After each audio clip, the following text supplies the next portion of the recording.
Hello Brooklyn, how you doing? Where you going? Welcome to another exciting edition of the Box Office... Is it the Box Office Hustle? It's the Box Office Hustle, baby. Welcome to another edition of the Box Office Hustle featuring me, Jonathan Barron, and the review crew.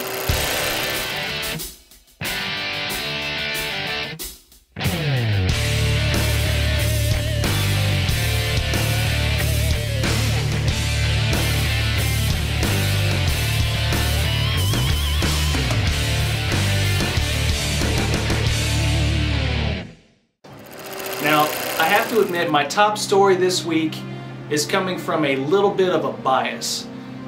For full disclosure, I gotta let you know I'm a full-blown Sylvester Stallone fan. I have every Rocky movie, every Rambo movie, Over the Top, Stop or My Mom Will Shoot. I've even seen Rhinestone. I've seen his bad films and his good films.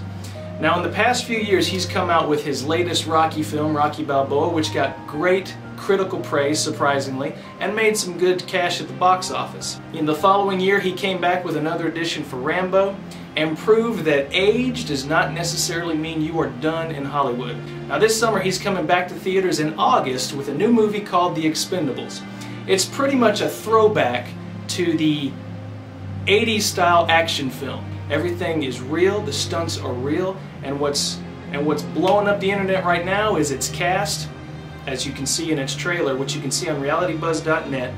It stars Stallone, it stars Jet Li, Stone Cold Steve Austin, the Russian in Rocky IV, Bruce Willis, and Arnold Schwarzenegger, reportedly. So check out the trailer on realitybuzz.net. That personally is my film that I'm looking most forward to this summer. The heck with Iron Man 2. Rambo can kick his ass. And now, ladies and gentlemen, it's time for the review crew. Take it away, guys. Thank you, Jonathan. Alright, y'all, it's review time. I'm C Good. And I'm Draz. Today I'm reviewing How to Train Your Dragon. This one is rated PG. It's pretty much like Shrek was. It's for the kids, but has some suggestive things out there that adults will get, but they'll pretty much go over the heads of the youngins. The real point I liked about the movie is the Hiccup, the main character. He comes from this household. His father is this big dragon hunter. He's not your average Viking. He's not muscular. He's not a good fighter at all. But being this, he still tries to be one of the dragon fighters. He cleverly captures a rare dragon, and then along the way he bonds with it. And he starts to understand that they're really not different, and everything is not really as it seems. I think one of the best things about this film is it's fun. It's just a fun film. Lots of action. Oh, yeah. Yeah. And you get a lot of details on dragons. If you're really into it, you're going to find out a lot about it. You know, some good Viking information in there too. Definitely, yeah. This was a good one. Yeah, Good, can't really say anything bad about it, really. Next on our agenda, we're going to do a little bit of splashing into some warm water with Hot Tub Time Machine. This film stars John Cusack and up-and-coming actor, very funny guy, Craig Robinson.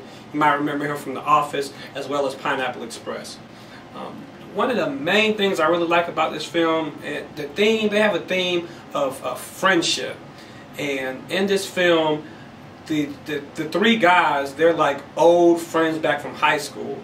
And what has happened has, they've just kind of, life has pretty much happened to them. They've gone in their own direction, kind of separated, and their different issues has brought them together.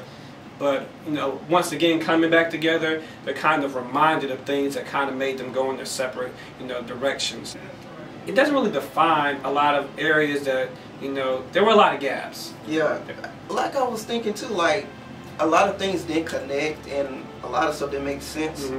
But I mean, it's a comedy. I mean, you're not gonna get an Oscar-winning script from this, but you go there for the funny, and that's what it was. Yeah, it was funny. Like I said, it really just gave you that feel of kind of teaching you that not to live with regrets, and maybe try to live your life to the fullest because you don't get another chance. But if you did get another chance, then just kind of, that teaser, like, okay, what would you do? Or would you even follow that agent? Would you change it up?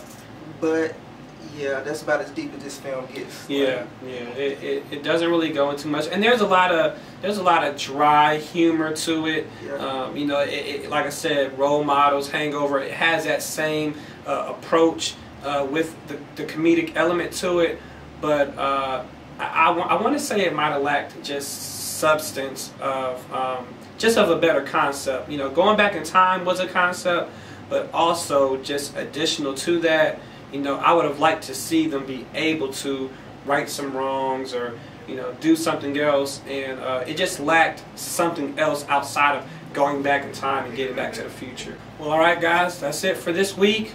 We will be coming back to you next week with 2 more slamming reviews. I'm Draz. And I'm C Good. Back to you, John. Alright, thanks a lot guys. Good job as always.